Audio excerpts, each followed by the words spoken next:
Hello, this is a video demonstration of the quick HDRI Controls add-on. This is version 2.7.0. Now, I'm assuming you already know how to install a Blender add-on. Once you have the add-on installed, you will see this HDRI Controls dropdown in the top right-hand corner.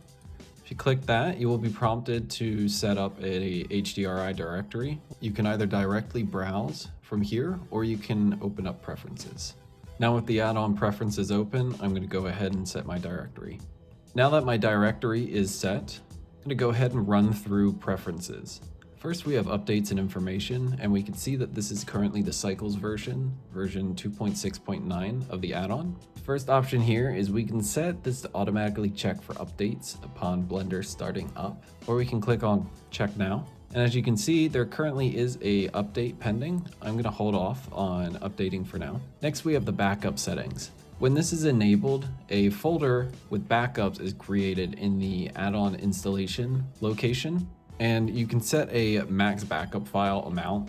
So this will limit how many backup files you have, or you can choose to fully delete all of the backup files. Now you can also click to revert to the previous version if by chance you update and you have an issue that you need to report, but you need to still use the add-on. You can revert to the previously installed version. Next, we have direct access to documentation and to report issues if you happen to run into any, and some general quick tips. Next, we have the preview generation, and it will be easier to run this to show you. So you can choose to run a single file or a batch process for an entire folder, but if you choose full batch, this will create preview files for each HDRI that is in your directory that is set. So I'm going to choose my settings here. I'm going to do 30% of the scale, and I'm going to choose Orbs 3, set my render device to GPU, and generate all previews. Now this can take some time, so general warning about basic information for this process. And as you can see, we have a progress window. And if you have a console window, you can also see all the information regarding the HDRIs getting thumbnails created for them. The process is now complete, so I'll go ahead and clear these results. And if we look over here, I refresh. And now, as you can see, each of our HDRIs have a preview that will help keep resources down. Next in preferences, we have the proxy settings, which these are to help with resources and quickly being able to cycle through your HDRIs and or make individual adjustments. So for your default resolution, you can set it to original, 1K, 2K, or 4K. Depending on what resolution you have set, it will generate a proxy file. Now next we have the default application, and this will determine how exactly the proxy is being used. If you wish for it to be only used for viewport rendering, you select viewport only. If you would like it to be used for both final render and viewport rendering, you choose both. Next we have cache settings, and here you can essentially limit the overall size that proxy files take up, and you can click to clear all proxy files that have been created. Next is the batch proxy generation. Now this is the same as the preview generation, but you can either generate individualized proxy files from a folder location, or you can do a full batch process of your entire HDRI library. I'm gonna go ahead and do a full batch.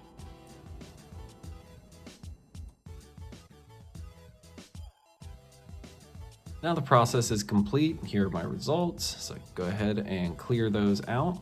And if we look here, if we access one of our locations, we now have proxy files created for each of our HDRIs. Our next option in preferences is regarding your render engine. This add-on is compatible with both Cycles and Octane. So if you are using Octane, simply select Octane, apply your render engine, and restart Blender. Next, we have keyboard shortcuts. This will allow you to open up the panel using a shortcut that will be in a floating menu. Finally, we have HDRI settings. Here you can set to keep the rotation when switching your HDRIs. Now, this setting is on the panel itself and will apply if you click it, but if you would like it to be default, you can apply that here. Next, we have the maximum strength that you can have on the panel. You can set that to whatever you would like it to be. You can also set your rotation step size. And this is in relation to the rotation increments that will be shown on the panel here soon. And our final setting here in preferences is the supported file types. Most of the time you're only going to be using an HDR and a EXR file format, but just in case you can use PNG and JPEG, but those file formats are not supported for the preview or proxy generations. Now in the 3D viewport, I'm going to enter rendered mode and access the HDRI Controls drop-down panel, and then initialize my HDRI system. Now the world has turned pink, and that's just due to us not having a HDRI selected quite yet. I'm going to go ahead and set my proxy resolution to 1K. That way, when I do load up a HDRI, it will load the proxy version of it. So I'll access interior, and let's go with this one. And as you can see, here are the previews that we had generated. And these are being used instead of directly using the HDRI file itself as a thumbnail. So here we go. Here's our HDRI in our scene, and we have full control over the strength.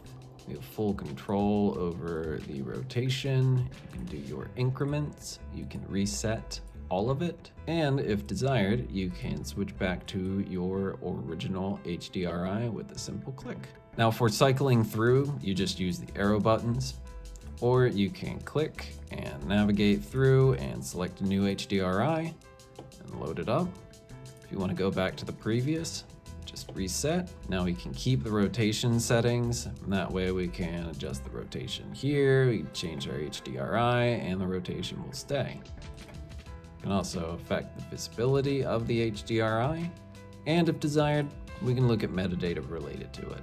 Now, if you do not have cycles or Octane already enabled and set as your render engine, when you attempt to initialize the HDRI system, you will be prompted to enable either cycles or Octane.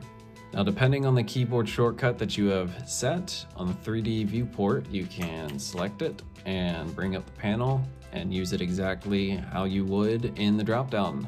That is about it for the quick HDRI Controls version 2.7.0. If you run into any issues, please report them and I will be sure to get working on them as soon as possible. If you also have any suggestions on how to make the add-on better, please let me know and I will see what I can do about implementing your desired change.